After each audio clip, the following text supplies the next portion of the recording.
Well, this week is a very special week, and I've already had a comment from somebody in the office who said that the way I look at Fred Baldwin is with such admiration, and it's true. Fred, we get to have you on today, and Mike Baldwin, you two have been staples in the Portland market, but I mean also outside of Portland. You guys have done a lot with mortgage, and I'm just excited to have you on the show. So thanks, you guys, for joining us.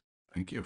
Glad to be here. Happy to be here. I think the word legend is appropriate in this He's conversation. a So we're just legend. going to go ahead and use the word legend, and we'll elaborate on the justification for that term as we have this conversation. When I started thinking about the ideas for the podcast and what I wanted to do, and the people that I like, my dream list of people that I would want to interview, Fred, you were at the top of my list of people.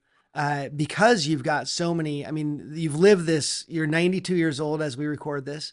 You've lived this life of, you've been in finance for longer than most of these listeners have been alive.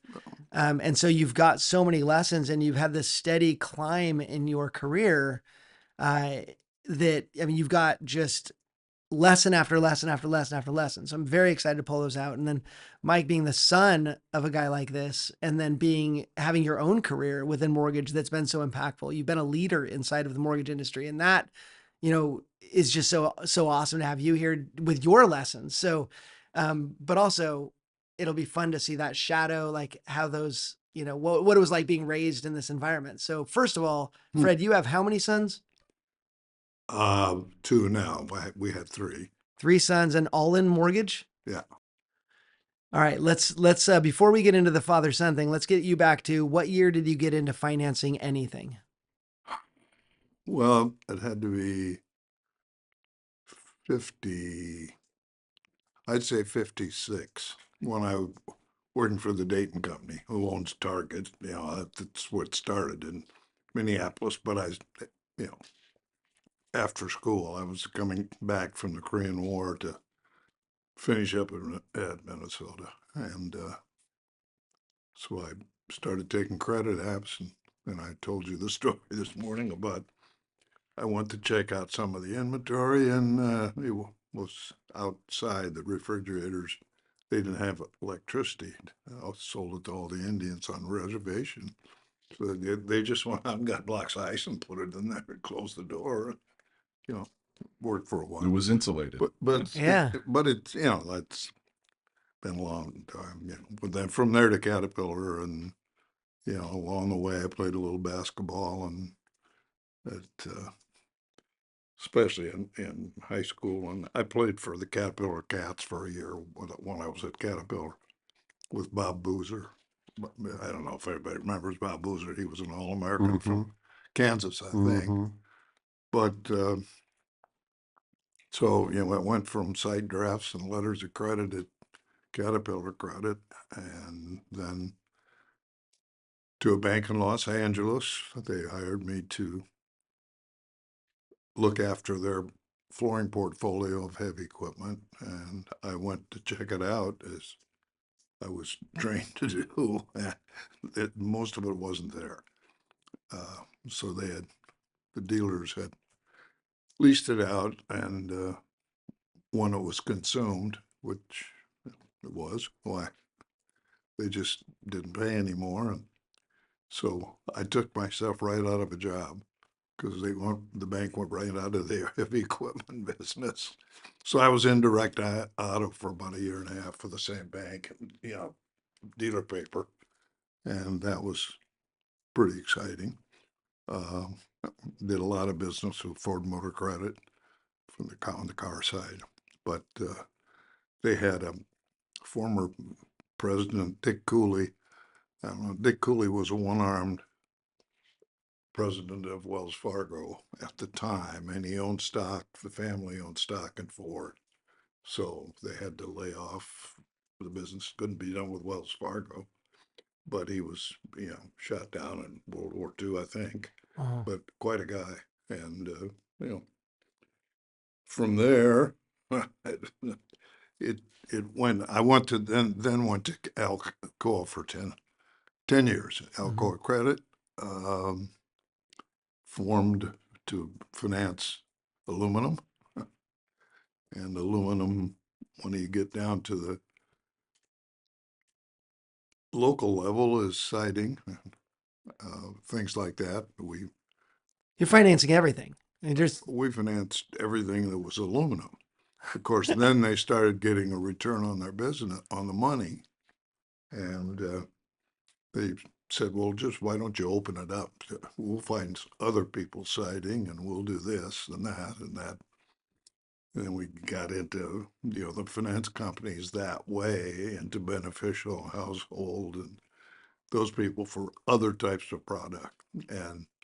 But we've always been product drives the loan, and we look at the product for our sales push. And as Mike said earlier, one of the middle one, the one that has a winery, is Scott, and he was a sales guy, and he dealt with above ground pools. Oh, yeah, those are just lovely. oh yeah, Doughboys. Oh, they work just fine. Oh, no, they had aluminum sides, and anyway. But from there to 10 years at Alcoa, they gave us $10 million to start it, and we gave them 40 million back when they sold it to General Electric Credit. So then I did some credit insurance, and that's where I met the Wolf family from up here. And Marty and I, the youngest, are still good friends. He lives down in Carmel. He runs a appliance buying guide group for Frigidaire and a bunch of others. He represents dealers that get special deals and that kind of thing. Marty's an accomplished, he's a lawyer, went to Willamette, was a state representative in Washington Oh wow. for 3 or 4 years. And the man I was most afraid of was his father when I went to make the first pitch, because he's still to this day is pretty one of the tough guys. He won't know everything about what the hell I was trying to sell his son and him, because they carried their own paper. And from there on to the credit insurance business, I hooked up with the finance companies, household and those, and wrote credit insurance for their accounts, for the accounts we took to them. And then all of a sudden they opened up to, they'd take other people's credit insurance for, so that was broad. And then we got into, Alcoa Credit that's where the Tin Man came from. The mudders, which are the textured coating people, and just, a lot of thugs in the business as far as, What's a Tin Man? to sell Siding salesman. Sell Okay. side, It's the yeah. tin, the aluminum. It's called Yeah. tin. It doesn't. It's aluminum, but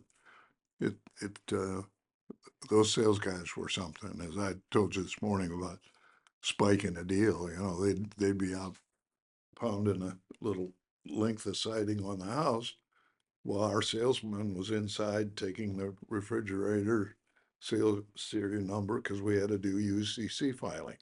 That was the only documents there were, plus a mortgage, which we used a finance company forms at the time. And then they would leave the siding panel that was used as a model. You'd see how it would look. That just waived the 3-day rescission because the work had started.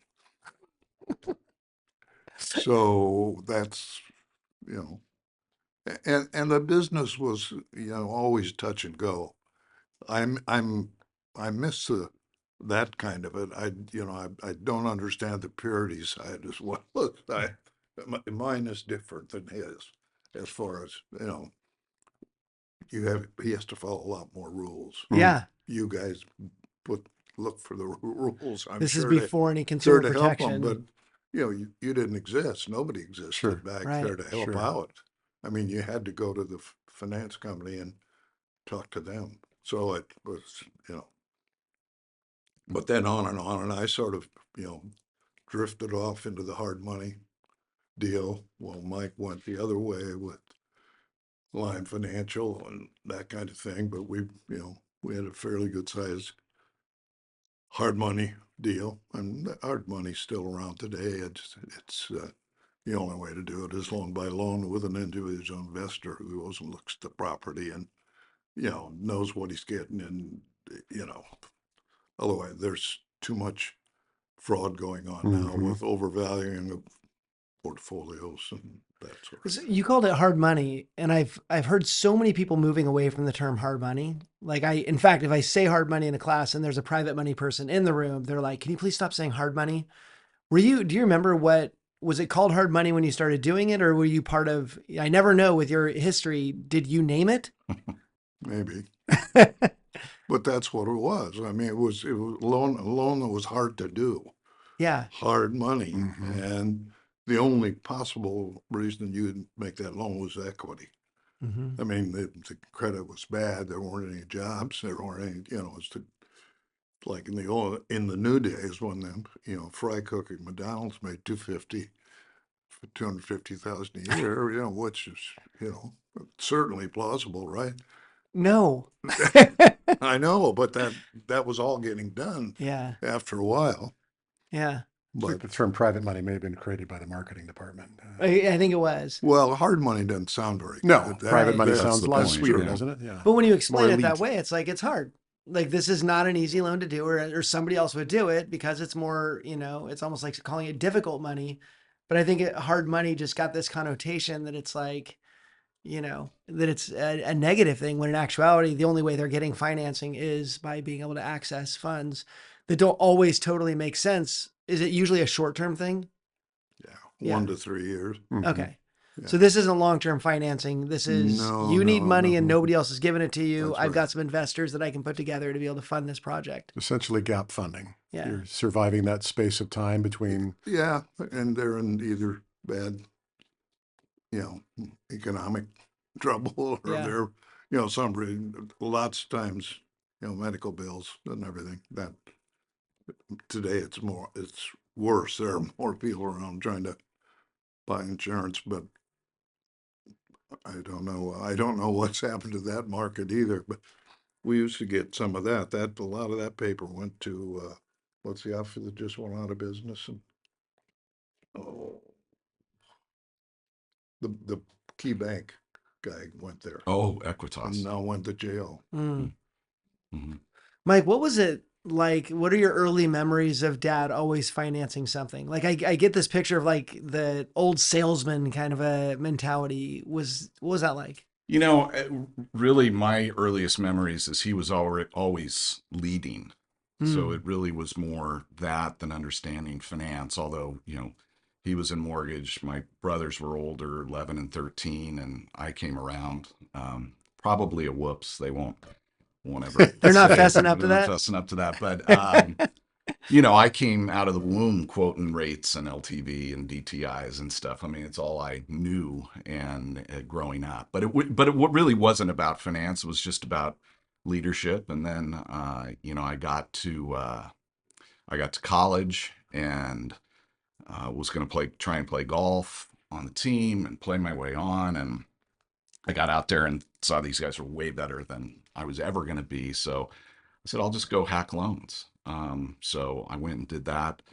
I went to UOP in Stockton, California, and my territory was the Sierra foothills, Sonora and Copperopolis, and places where there was like one broker shop in the whole area, and made some money. And my Yeah. buddies saw what I was doing, and a couple of my roommates got into the business, and then I moved after graduating. Was down in Monterey for a couple of years, but then moved up to Portland, and a bunch of my buddies came up and we all worked together, and really they all went through training programs of companies that he ran. But my earliest memory was really more of him as being the boss, less about what he did. Interesting. Yeah. And you were pretty much, I mean, what was driving the changes that you were making? Did you always see another opportunity that seems like that next step in your career, your path? Yeah, the opportunities kind of showed up, and then you had to make a decision. Do you want to go that way or do that thing? It just, it seemed like we'd hit the, golden ring when we got into second mortgages from, doing Caterpillar equipment and things like that. And it was really the Alcoa thing that put me in an old gentleman. I call him an old gentleman. He went down on the tee at Silverado and at one of our functions, and we lost him. But he hired me at Alcoa to be the regional for West Coast, and then I hired him back one after he retired, and he just for good feelings, and he was a good guy, but an inveterate golfer. Not too good, but Mike's the golfer in the family, and there's reason for that. Is his two brothers. Point was, well, you had money when Mike was born, and you could afford to give him lessons. But anyway, How'd you manage the growth and raising kids? Like, you're known for your business acumen, but you got to be a pretty great dad to raise the kids that you raise. So how did you balance that or invest in them as you were investing in your career? probably athletics more than anything. Yeah, he didn't miss a game. I didn't Really? I For get any of off us. planes or get flights all connected to their schedules, and and I traveled a lot to keep these relationships going more than Mhm. anything else. But that's how I mean, my wife of 73 years Wow. is she's the one that kept the kids together as far as when I was gone and all this kind of thing. I mean, she did still is great. She has dementia now, and it's not it's not pleasant, but it's a good thing. I mean, we get along fine, and the boys call every night, and it's been a real family thing. I mean, they were when the three of them and myself would have a meeting in the conference room and make some kind of decision, and there was a lot of hollering and yelling and everything it? going on there. Pretty and much every then time. the people would, always one person had a anti part to the other three or whatever. But anyway, we'd walk out like, we'd just been in the Civil War and, went to lunch together. It wasn't out. Rick and Scott never missed a lunch out. No, that's right. 15 years We I worked didn't, with them. we knew better than to have meetings that would run into lunch. Uh-huh. But you hashed it out. You didn't get too hung up on. Oh, it was over. Yeah, It was Never. over. Really? yeah. Yeah. Never, It was no residual effect. Nothing. That's impressive. Till we went Nothing. and yelled again. Yeah, no, we worked together for a long time. A lot of time, a long time. And I was a little more the operational guy. He was clearly the leader, the boss, and Rick was in secondary, and Scott was just the sales guy. He wanted nothing to do with managing people. He just wanted to get his loans closed, and was very successful at it. But he was part of the leadership team, and certainly had his views from a sales perspective, which was important. But yeah, we kind of all went different ways in the business, and I just kind of had my eye on his job. That's what I wanted to ascend to, is to run a business. The youngest. But yeah. The youngest of the three wanted to run the business. Mm-hmm. And that was pretty well understood by me. Mm-hmm. Because I had the golf lessons.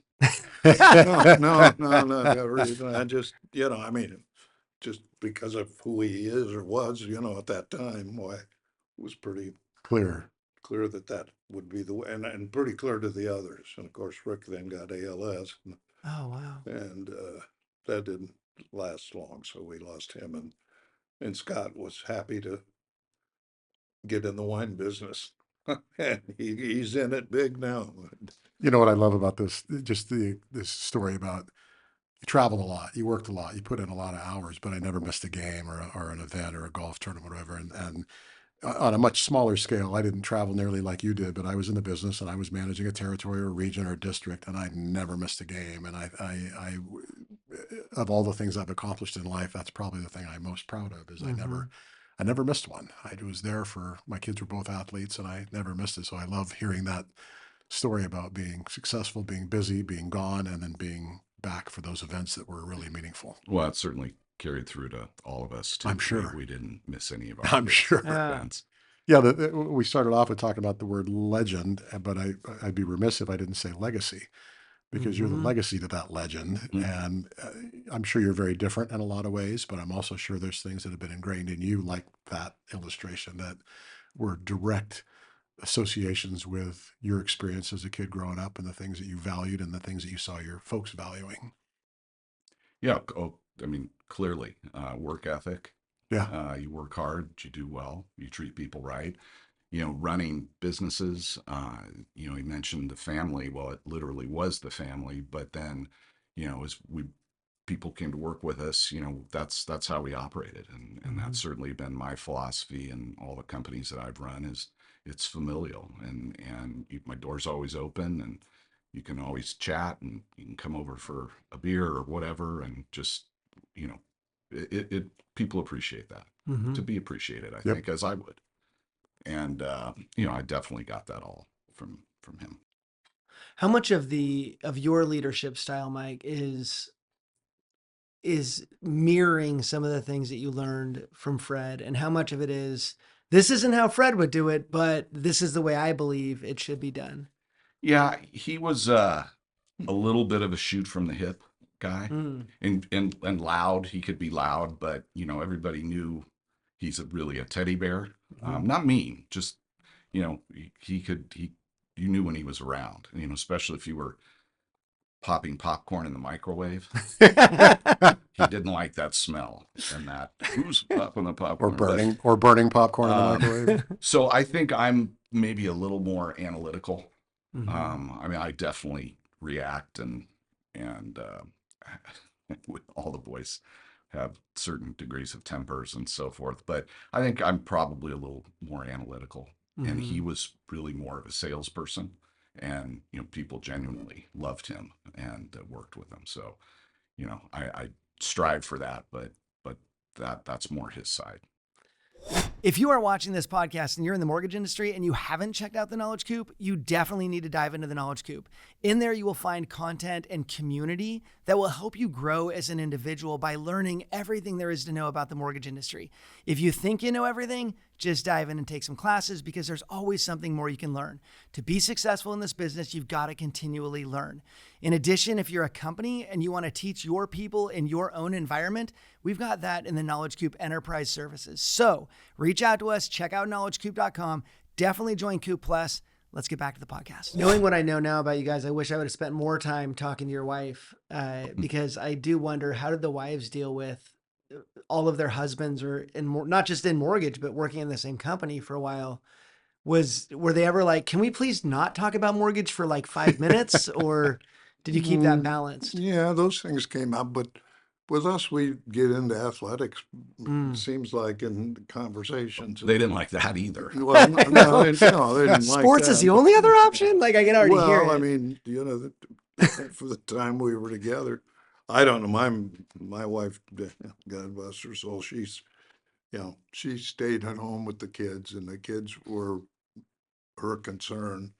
And if I wanted her to go up to a game, she'd go to a game, or especially if the boys are playing. But we had Giant tickets and 49er tickets, and since Kezar, we were the 49er ticket. Wow. But anyway, I think a lot of the reason Mike is more mild of manner, not all the time, but he is, I think, because we had a little more time to spend with him. Hmm. Uh, I did. I wasn't traveling as much. And he was doing things that were absolutely new to me with the credit, working with the Credit Suisse, and and re, taking the Rick's secondary job, and that kind of thing. So it Scott's just a, a hell-raising wine farmer. That's what he is. Yeah. So in He's- the Great Recession, when the subprime crash, which is what we were in, we were wholesalers until that time. So Rick got out of the business and started a wine shop. Scott bought a farm or bought a winery, and he's been doing that for 25 years now. So they got as far away from, the mortgage side of things. So wine's always been part of our family history, and one sold it, one grew it, so one of us had to drink it. So I was going to say, it's not guess I that got disassociated from the moniker. mortgage Yeah, business. no, that's for sure. That's for sure. Well, and you named your company after a wine varietal, We did. right? It definitely came. Meritage was a Bordeaux by definition. blend. Bordeaux, it's a Yeah. blend. Yeah, It's blend. a Meritage. Yeah. And so that's totally where that name came from. And our color was burgundy, Yep. maroon. Yeah. Where'd lime come from? That's not, I would never put lime near my wine. Yeah, No, well, it's no. it started as he had started as a hard money company, and it was Mhm. kind of lending and investments made easy. Mhm. LIM. Oh, okay. But then when we turned that into a subprime company, we never said that was the definition. We just went with the fruit. It was a It's brand. just- It's brand. Yeah. and Yeah. we had fun with it. Yeah. I like key lime pie. Oh, yeah. Who doesn't There like you go. lime pie? Big fan of that. Fascinated by that story, how you all ended up in such diverse expressions of the things you learned growing up, but really cool the way it all turned out too. Well, we weren't competing with each Right, other. right, So right. we were just kind of gravitated to where another Baldwin was needed. Yeah. And me being Yeah, the it kinda, last, it was it the kinda ops guy to begin shook with. out. I mean, as the days and years went by, everybody sort of developed this other affinity with, with wine and, with wine sales and all of that. Mike kind of stayed by the mortgage Stayed in. side. I was the crazy one. You just And, like punishment. I guess so. What? So not one, were there any sisters? No. So 3 boys and none of you took the black sheep title. Well, Scott was kind of the black sheep for a while, the middle brother. he lived in the It's garage. those dang middle He lived boys, in the those garage. middle But- kids. But he's become incredibly successful in the wine business, and now he's branched into restaurants. And Yeah, they just he's bought totally another different restaurant. guy. They bought the old Nick's restaurant in McMinnville, Oh, wow.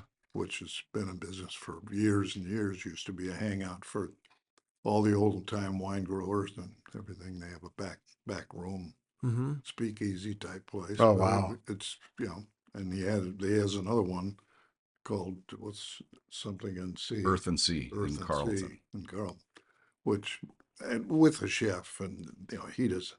Scott doesn't work hard anymore, and he love doesn't that. have. He's he doesn't have to, but he's he's sitting on a valuable piece of property, and he unfortunately just had to change lenders because he was with the boys at First Republic. First Republic, and he couldn't stand Chase for more than but he's found Ken Eskilson's U.S. Bank. U.S. Bank, yeah. He used to be a president of the bank, but so they're doing a great job. But it's banks are different, and they credit unions took the part from the banks that when you had people on the platform, things like that. Now you're lucky to find anybody to cash a check in a bank. Mm-hmm. So they have to be out in the big loan business. Mm-hmm. But What led you to Alaska eventually? Yeah. Been up there going on almost 3 years in October, and it was a job.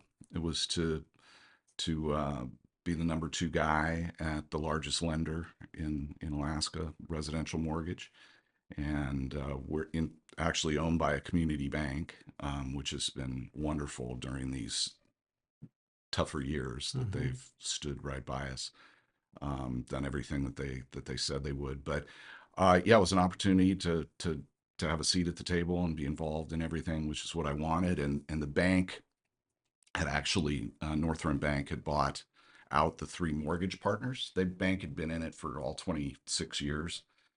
First as a 25% owner, then they bought the other three guys out. Well, the last one wanted to retire. Mm. And so he had gone through the COVID years of incredible amounts of business without a number two person and kind of just, did a great job, but probably burned himself out and he wanted to retire. So the plan was if I was the right guy, I would step into those shoes. And that's what happened a year ago, May now. So 3 years in Alaska, does that make you native yet, or you still have a little bit to go? Well, I get the permanent fund dividend. Yes. Yeah, of So course. they pay me to live there. No, But I do the would- locals consider you local? I don't think so. You're not I quite wouldn't yet? want them to think that, but very friendly people up there. Sure, and, yeah. and certainly lots to do, and we haven't even touched the tip of the iceberg. I see what you did All there. right. It's that unique state, even more so than Hawaii, that choosing to live there is a real different choice in lifestyle and all Mhm. that. It's just such a unique place. And my first time there was when we went up for CE, and that's when I met you, and we Yeah. had dinner that night. And saw your first moose in Alaska. Saw our first moose and had a magnificent time, and want to go back now because it's just such an extraordinary place. Yeah. Well, and people that move there typically either hate it and leave or Yeah. stay there forever. Yeah. And I can see the grip that the state gets on you, just the flora and the fauna, at least down in Anchorage. You've got moose walking down the middle of the street. Yeah. You got to beware of bears at all times. But you're surrounded by the Chugach Mountains that are like having our own Alps right there, Right. and then the Cook Inlet, and it's a beautiful place. Really, it's been great.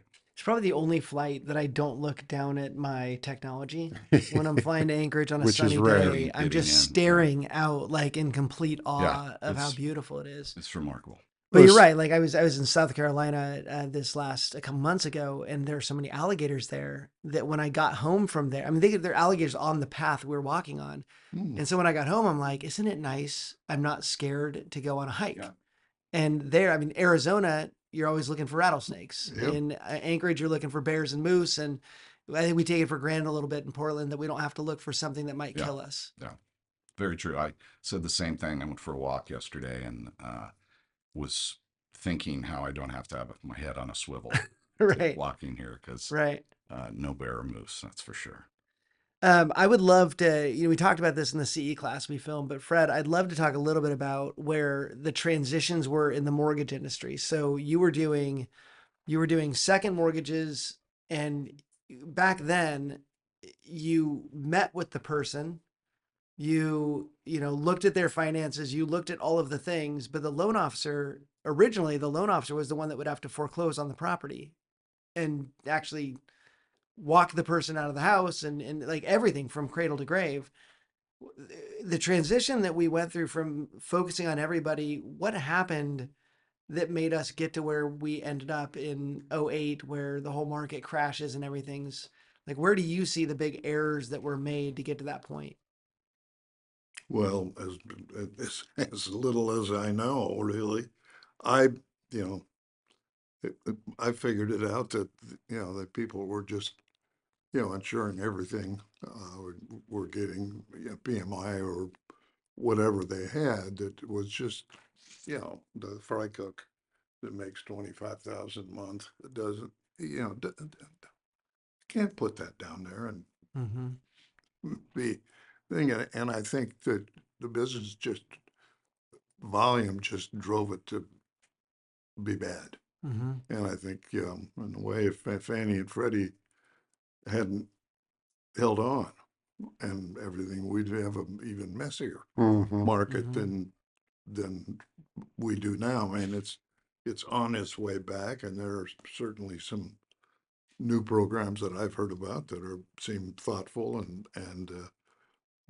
but it's a mortgage is really based on how it performs, and whether you can make the payment or not doesn't make any difference. If you get your money from her sister, it's the delinquency, and as that delinquency runs up, it seems to come in bunches. and people were laid off or whatever. You know, it's business that is difficult to handle. And I think, you know, there's a lot of, you guys are, you know, if you were around, you'd make $1 million a month or a week back then, Mm-hmm.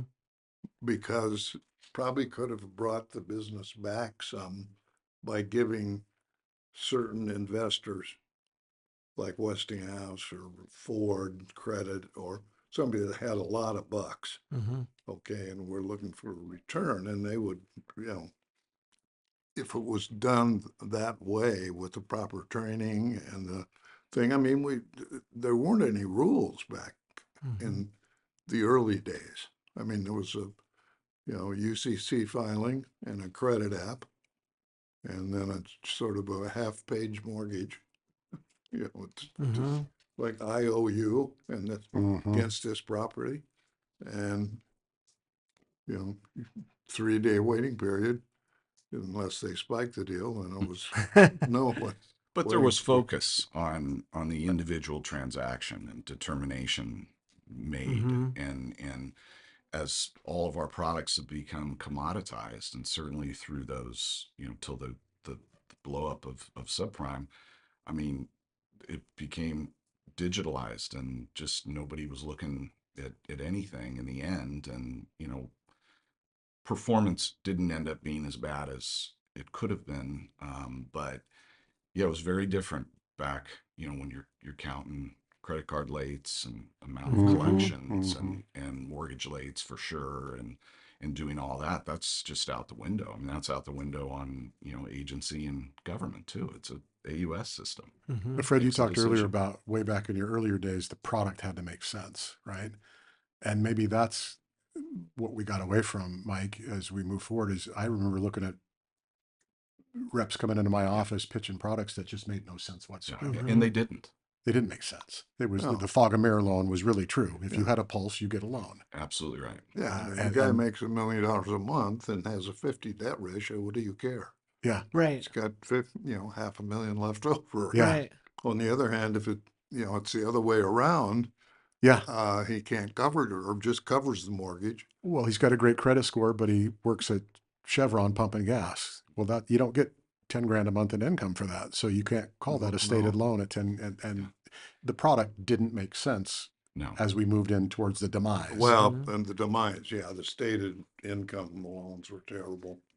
I was Uh, as a wholesale rep. I'll never forget the phone call I got. The guy says, "I want to do this loan. It's stated," and I said, "Well, how much are you stating?" And he told me, and I said, "Well, why do you have to go stated? Like that's a W-2 job. Why are you going stated?" And he said, "Well, he doesn't. I mean, I'm just kind of making this up." And I'm like, "Well, what?"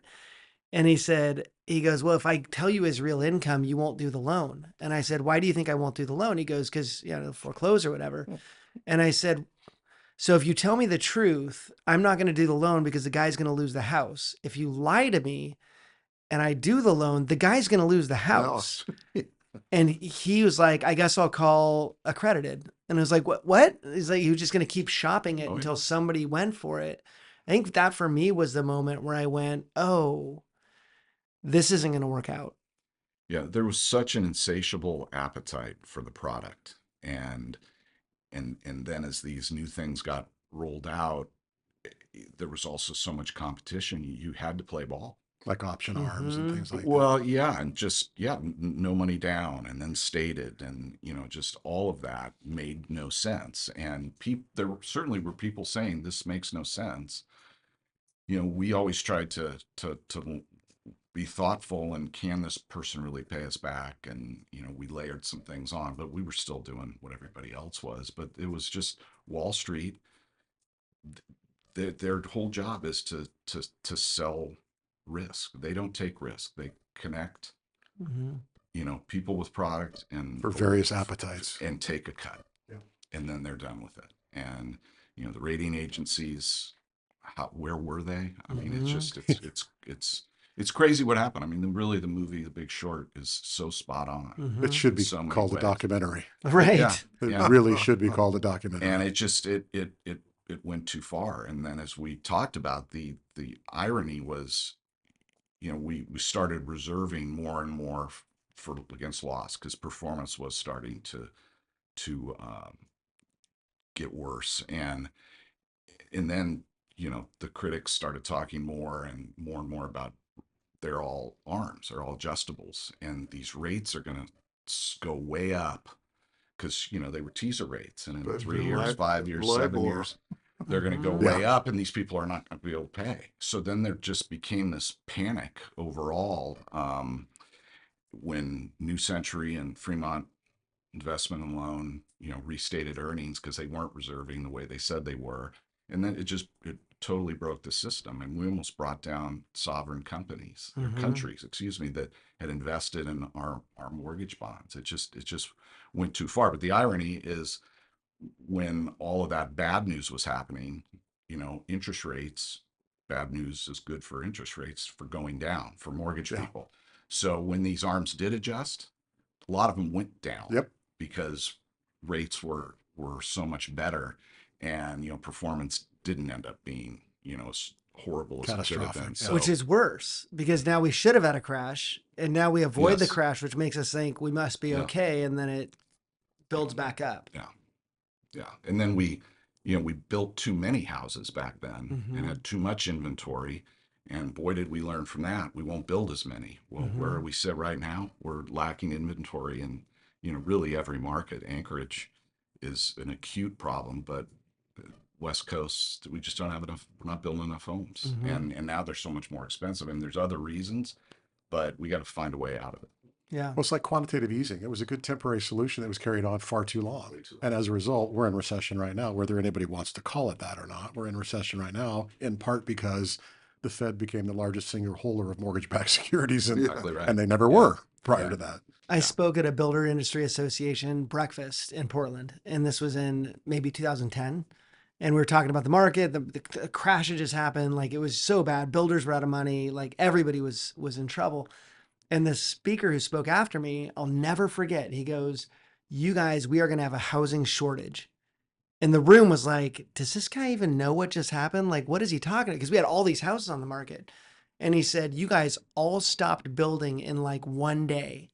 And if you don't get back out there and start building again, as this comes back, we're gonna have a massive shortage, and it's gonna be too late. And then you're gonna crowd all the permit offices, and you're gonna try to build, and you're not gonna be able to do it." And I sat there going, "This guy's got some insight," because it's hard when people are in it, and it's like nothing's ever gonna be good again. We're never gonna spend money again. And here's this guy with a message for him, like start building, and they didn't. And I just remember thinking, this guy's onto something because he's thinking future. He's not thinking in the right Mhm. now. Right. And I don't know, as you went through the crash, because you were running Meritage during that, right? Meritage, then Lime. Actually, the crash was when I was at Lime. Yeah, So were you Meritage thinking was future existing. point at that point, or were you like so deep in like this is happening? It was it. We knew what was happening, but it happened all at once, Yeah. and Mm-hmm. and Like it caught overnight. us. It caught us all by surprise. Mm-hmm. Like when your warehouse lender calls and says, "We're doing a margin call," and it's like, "Well, how much do you need? How much do All you of it. have? How Uh-huh. much All of cash do it. you have?" Yeah. They wanted it all. Yeah. So it was a massive reaction, overreaction that caused the crash, in my opinion, because really the business did a lot of things right.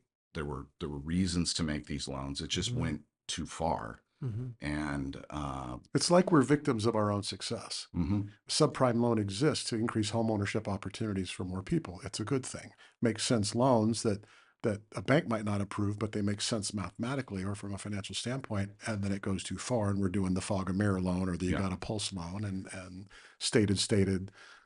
You know, we used to joke in the office that one of these days we're talking about with a stated FICO score loan, and I don't think we saw that one. Thank goodness. Can you remember your deep conversations with the family during those times? Did you all look at each other like, what is happening? Well, somewhat. Fred really was kind of retired into chairmanship of Mm-hmm. Lime at that point, and I was working with Zan Hamilton, and I were running the company, and it was it was clear that this was happening at that time. And Scott and Rick was still at Meritage, and so they were having, we were all having the same discussions, like we can't pull out of this. There's no way. Fortunately for us at Lime, we had done a lot of business with Credit Suisse, and they'd invested subordinated debt Mm. in just the Wall Street thing. We're going to loan you money so you can have a bigger net worth, because we're going to count that as Oh my assets so we can lend you more money for warehouse loans. What? Yeah. Nothing to And this business. but the good thing is, Talk about the victims of our own success. when everything crashed, CS had their choice of who they wanted to move forward with as an origination team, and they chose us at Lime. Wow. So we got about another year beyond everybody else. Then they looked in the mirror and they realized they had a lot of problems on mortgage, and then shut everything down. But we did a little better than most, I suppose. Wow. Yeah. This is such a fascinating conversation. I go back to that earlier legend and legacy, and it's just so cool for me to sit here and watch family members who are obviously very different people, but attributes of how you were raised and who you are so clearly connected to who you are, Fred, and yet you're your own person.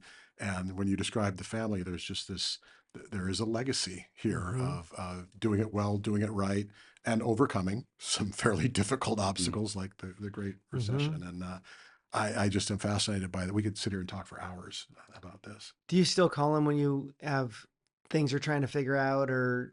Yeah, he loves hearing about the business. Uh-huh. So, like he mentioned, Scott and I both call my mom and dad every day and chat, and I get into business stuff with him for sure. But one of the things, I mean, we lost a bunch of his money in Lime, when he wasn't pulling any of the strings, and what I'd learned from him with other businesses that maybe didn't do as well is you pick yourself up and you go do it again, or do something. You don't wallow in it. And those were his directions, when the subprime crash ended. So, yeah, definitely I picked his brain, and still do, for sure. And I love that we got your history, because it is a history of, okay, we did this, that didn't work anymore, we decided to do this. They weren't thinking the right way. I talked them into doing this. Then I moved out because I wanted to go do this. It is a series of, very few people start a career and everything just goes smoothly for their whole career. I couldn't imagine living in that world. That would be boring. In this industry specifically, it is a series of getting knocked down, getting picked back up, picking yourself back up, bouncing back up and doing it again. And you had that your whole career. You've had that definitely your career. Things are outside of our circumstances or outside of our control.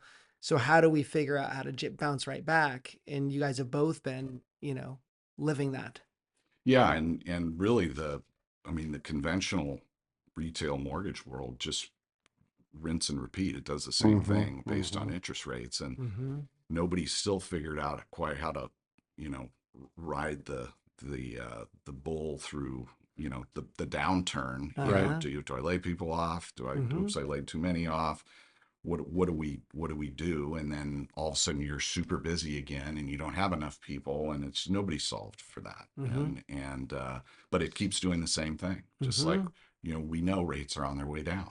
We've just lived through 2 years of pain, and they're going to go the other way, and then it's going to be good again. But how do you manage through the next time? Because when it's good again, it's going to get bad again. And I haven't figured that out. Pretty consistent sine wave. It's the value of age, though. I feel like once you've been through it and you realize you didn't die. Yes. Then you're like, okay, well, let's see how this next one goes. Yeah. And trying to plan, but also not swinging emotionally as much as the first time you get beat up. Sometimes when I talk to people who are going to be guests on the show, they say, okay, lessons from last time. What's that about? You summarize it perfectly. It's about getting back up. That's really what this conversation is about how life dishes. And sometimes it's really wonderful. And sometimes you get your teeth kicked in. And the objective is to get back up. As long as you still have, blood flowing and air moving in and out, then get back up. We've got a question we ask everybody on the podcast to end our conversation here. I'm going to ask each of you the same question. So you'll get the chance to think about it. Oh, Fred, you're going first. You are you run into 13-year-old Fred Baldwin on the street.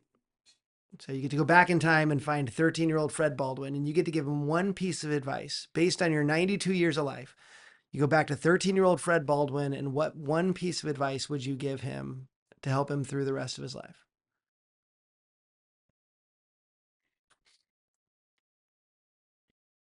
Maybe be able to jump higher Be able to jump higher? from an athletic standpoint and also from a business standpoint. In other words, take it up there. Don't lollygag down here with your skateboard. To me, that's what it would be. I mean, to me, It's a great analogy. Yeah. I'd start up a company tomorrow if I, could get a common sense type deal. We've lots of connections to do that. I don't have the thing, and he couldn't do it because of the bank, I think. Mm-hmm. But the make sense thing will live again. Mm-hmm. But it won't be done through a series of formulas and numbers and that aren't quite right. Mm-hmm. So I'd Jump higher. Jump higher. I like that. Yeah. You got to top that I one. can't Mike, top what do you that. got? Yes. That was Don't get in deep. the mortgage business. Don't do it. Don't I've do been it. waiting for someone to say that. Yes. Go. It really is funny. My, college guys, like half of us went in the mortgage business, half went into commercial real estate. And those first few years, as mortgage guys, we were killing it, make all this money. And these commercial real estate guys are, working for peanuts and picking up after their broker. But eventually that business gets turned over to them, and those guys are all retired now. Oh, And wow. here us mortgage guys are still trying to shag loans and do whatever. So maybe do something else now. There's so many specifics you learn that if you could impart Mm-hmm. as they come up, I'd like to think I would tell myself that, just to stay with it. Yeah. Well, I got to tell you, both have just had such a huge impact on this industry and on the humans in this industry. Fred, your brain and what you've been able to do with your career has impacted the lives of so many people. And I know a lot of people that if I say Fred Baldwin, they go, Fred, like you have created this legacy Is where he still alive? you've They're impacted. gonna be Yeah. they're gonna be happy to see this. Yes, They are. I They promise. are.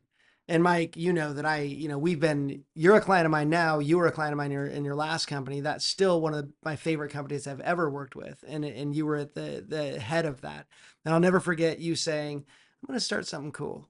And I was like, really? Like, here's this one dude in a kind of a bad market that just is going to go start something cool. And I'm like, all right, I'm here for it. And then I got to watch you grow that. And then now I get to watch you grow this. So it's been an honor. And I actually walked in on a break in between the CE and this. And I told Allison, I said, I actually feel super proud that I've got two guys your caliber willing to come in here and share your stories. So I want to say thank you for sharing your story. And I've been definitely impacted by both of you. So I appreciate you guys.